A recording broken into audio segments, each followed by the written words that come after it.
Hi friends, this is a summary of everything new coming to Apex Legends Season 11. It's basically a summary of the patch notes, but I do have a full version with all of the details from the patch notes for Apex Legends Season 11 if you want to know them. Simply click that eye icon in the top right of your screen. Starting with the new legend Ashe, we now know her abilities and what they're called. Her passive ability is called Marked for Death. It allows you to see the location of recent death boxes and mark surviving attackers. Her tactical is called Arc Snare. You throw a snare that damages and catches the first enemy that gets too close. And finally her ultimate is called Phase Breach. You tear open a one-way portal to a targeted location. This can be an elevated location and is kind of a cross between Wraith's portal and Loba's bracelet. I think Ashe will actually be a very popular legend because her abilities have so many uses, and in essence, she's a more fun version of Wraith. Ashe will most likely be an offensive legend, but I will do a whole video on how to play Ashe when Season 11 drops. The next thing we know about arriving in Season 11 is the CAR SMG. This weapon will use both heavy and light ammo.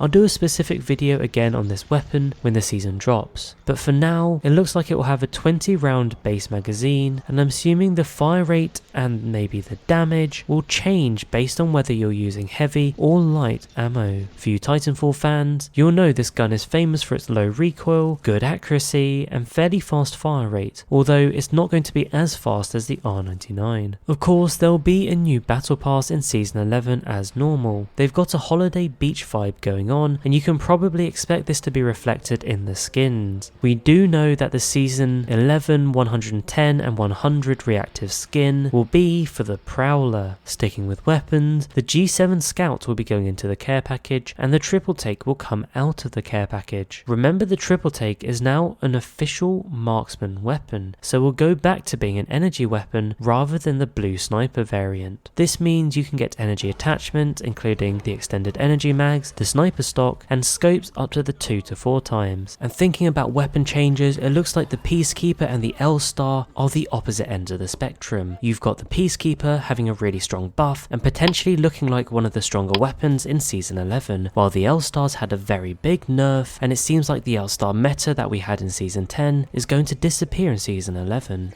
One thing we do know for sure is that we're getting a new map called Stormpoint, which is set on Gaia. This map is going to be the largest map we've had in Apex Legends. It's a whole 15% larger than World's Edge. There are also 17 points of interest, not including some of the smaller camps around the POIs, which is the most out of any map. Hopefully this means the fighting will be a little bit more spread out, and there'll be slightly less third-party choke points around, and I think that could make this a good competitive map. On the map you also have wildlife. There are prowlers, which you're familiar with from Bloodhound's Trials, and there are also flyers, similar to those on King's Canyon. We do get one new type of animal though, spiders. These creatures will be located in different spots across the map, so there isn't just one location you go to, and you'll get to see them marked by the red icons on your map. The benefit of using and fighting these creatures is that you can get free rewards, smart loot drops. On death, prowlers and spiders have a chance to drop attachments and ammo for your squad based on your weapon loadouts. In addition to this, you can also get a few consumables and other goodies.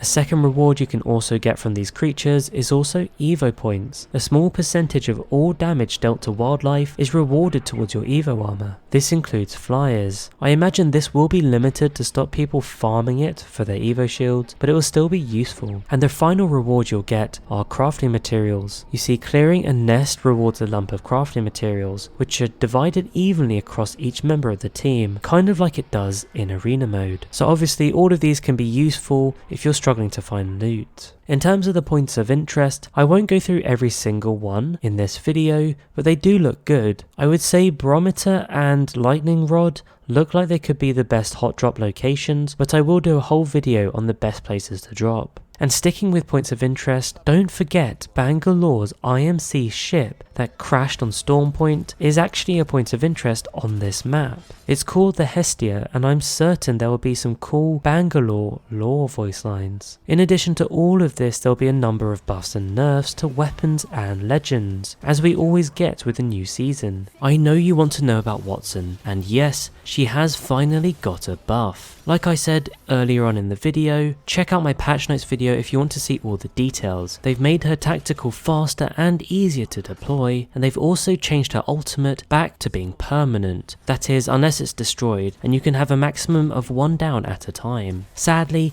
her hitbox has been increased slightly, but from the looks of it, not by much. So overall, it looks like Wattson is going to be a very strong legend in Season 11. For now, thank you so much for watching. Season 11 is going to be awesome, and I'll catch you later.